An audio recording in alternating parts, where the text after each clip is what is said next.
It was good for me. I followed Chaleco and Sunderland, and then I could overtake Chaleco as he went wrong a bit.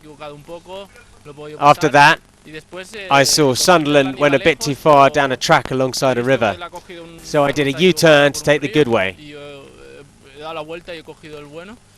In the end, I kept calm, focused because I knew that there was still a very difficult part in the mountain to come, and stayed calm until the end.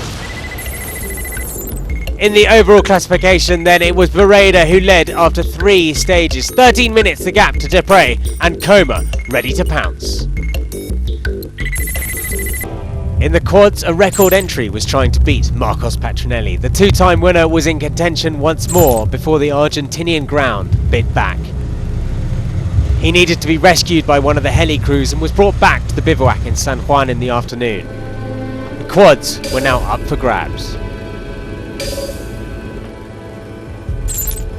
In command of the Dakar after 2 days, Stefan Patterhansel was to have his first bad one on stage 3 to San Juan. Opening the way, the Frenchman lost precious minutes with detours. On est bien, il y a les Y droite, c'est plus tard. 26-43 dans 200 mètres à corde. Ah merde, fais demi-tour, Putain, j'ai loupé. Pas terrible ça.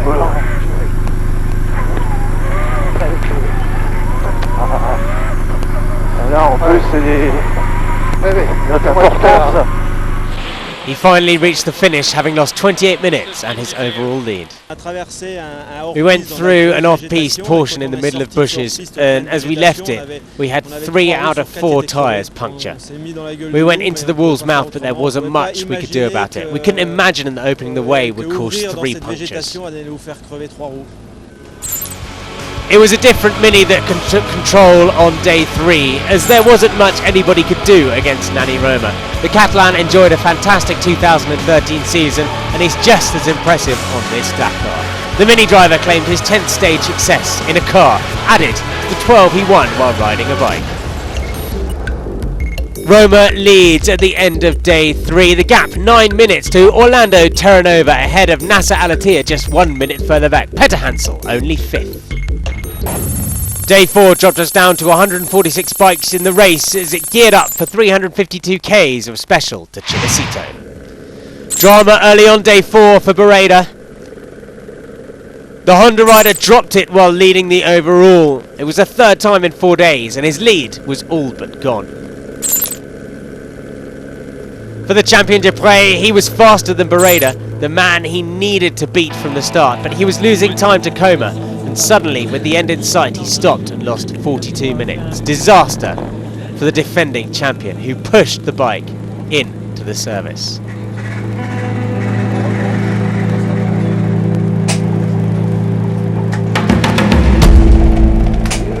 Et à 9 km 9 kilometers from the finish, we were a long way in the lead, and the bike just stopped. I broke the bracket for the Iritrack, which damaged an electrical cable, and then I lost 40 minutes trying to find the problem and to repair it and then restart.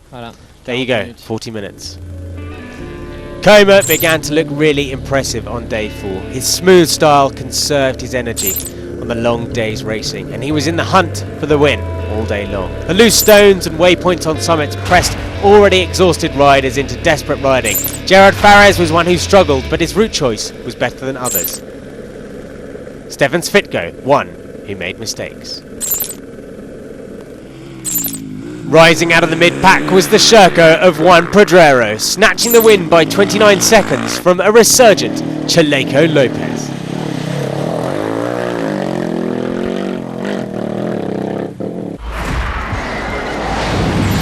By day 4, Poland was in charge of the quads. Rafał Sonik had made the most of the marathon stages to take the lead in the category, but it wouldn't stay that way for more than just one night. The cars had a double special on their way to Chilecito as everyone chased Nani Roma. Punctures were once again to be the bane of Stefan Petterhansel's day, as just when he needed to hit back and put the pressure on his teammate, they struck again.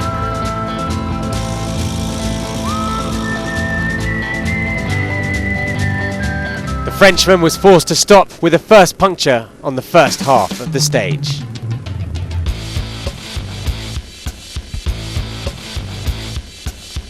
And while he waited, Carlos Sainz zoomed past. It's very tough for my confidence. In these conditions, we don't dare drive fast as we just don't know where to put our wheels. Minutes later, it was El Matador's turn to stop for a puncture, and Peter Hansel made the best of that. Still, Sainz was flying, showing that his SMG isn't only made for dunes and sand. The battle continued all stage long between Peter Hansel and Sainz, but it was the Spaniard who eventually claimed his 26-stage win, his first in an SMG buggy. Slowly but surely we moved to the front and we managed to clock a good time, but we're pretty lucky because I broke the power steering with 10 Ks to go.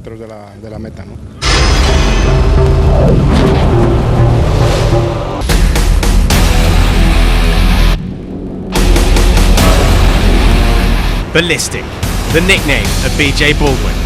The American desert racing legend is back on the Dakar.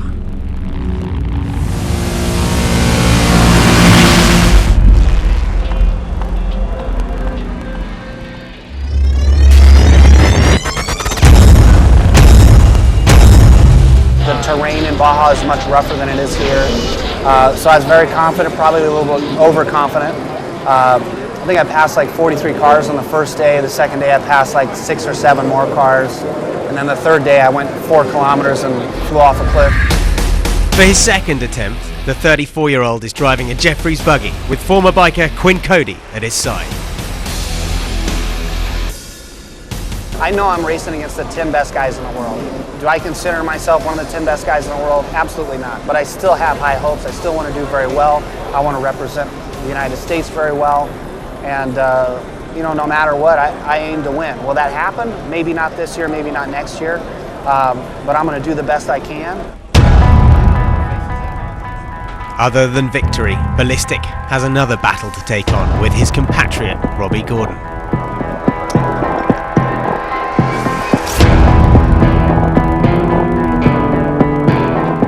If I can finish one place ahead of Robbie, that's always a victory. That's like second on my list.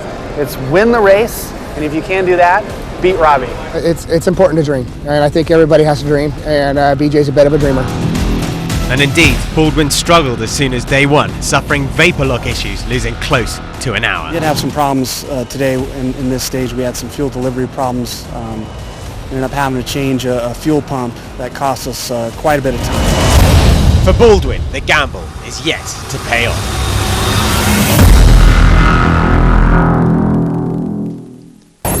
The bikes return to the car course as we hit the shortened stage of Chilecito to Tucumán on day 5. As dawn broke, there was mist shrouding and softening the edges of the hills, but they soon revealed themselves to be dunes. Stage 5 would be a decisive day for Mark Comer. The soft mounds of sand and dry riverbeds would hamper navigation for all, but with Alain Duclos in tow, Comer was always close to the right path. His KTM lasted just long enough to win the first half of the stage before it sprang a serious fuel leak. His early domination for the stage may have been for nothing. But for Paulo Gonçalves, it was much, much worse. He crashed over a berm and fuel gushed from the Honda, igniting as it flowed over the hot motorcycle. An ignominious end to a heart-wrenchingly difficult Dakar for the Rally Raid world champion. For Comer, at least, it would get better. The stage victory would be his. It was a learning week for Nasser Al-Attiyah, learning the Mini, and on day 5, learning how to dig his car out of a major sand trap.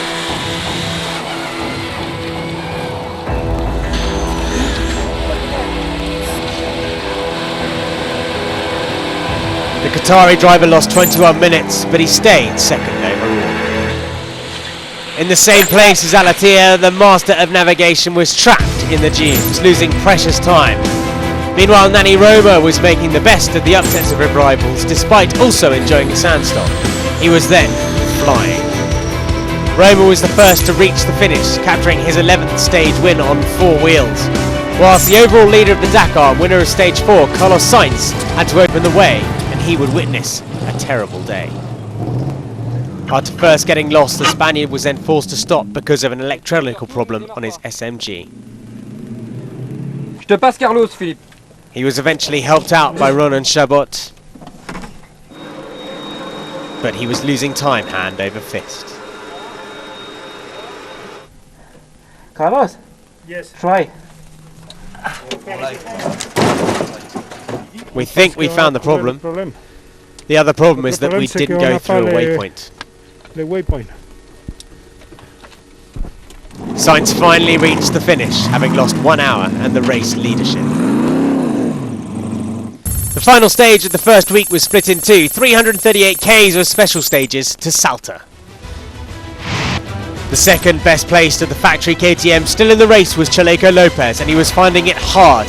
Tight and twisty tracks meant the slightest navigational hesitation could prove costly, and there was worse to come for Lopez.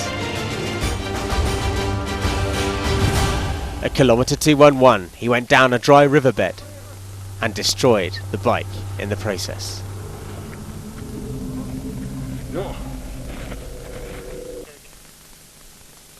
No, estoy bien. No, I'm okay. But I've destroyed the bike. That's just how it is.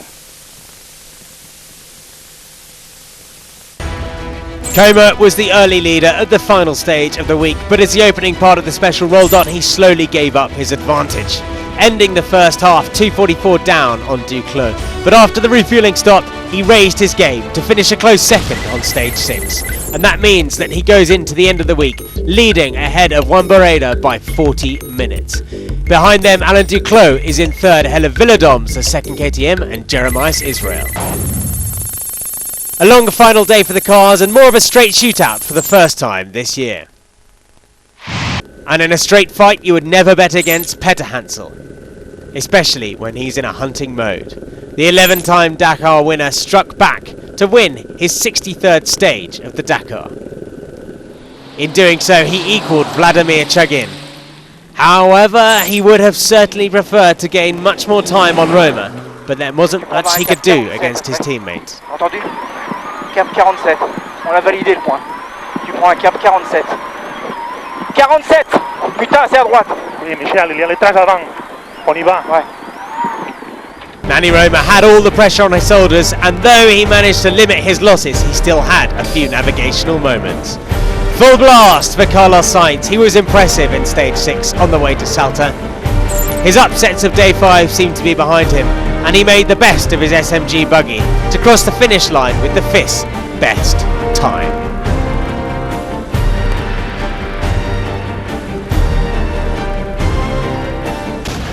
So Roma leads the class by 30 minutes, but behind him, Terranova is only just ahead of Petter Hansel, 3 minutes a gap. De Villiers up there in 4th, and Alatir 1 hour 22 back in 5th. In the trucks, it's De Roy who's still holding off the Kamaz hordes, leading by 36 minutes in the long-nose Iveco.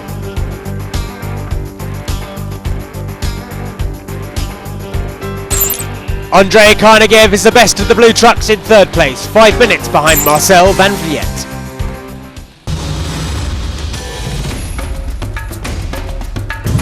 Next week the bikes will go it alone as they take the Dakar to Bolivia for the first time on a unique marathon stage, headed by Coma.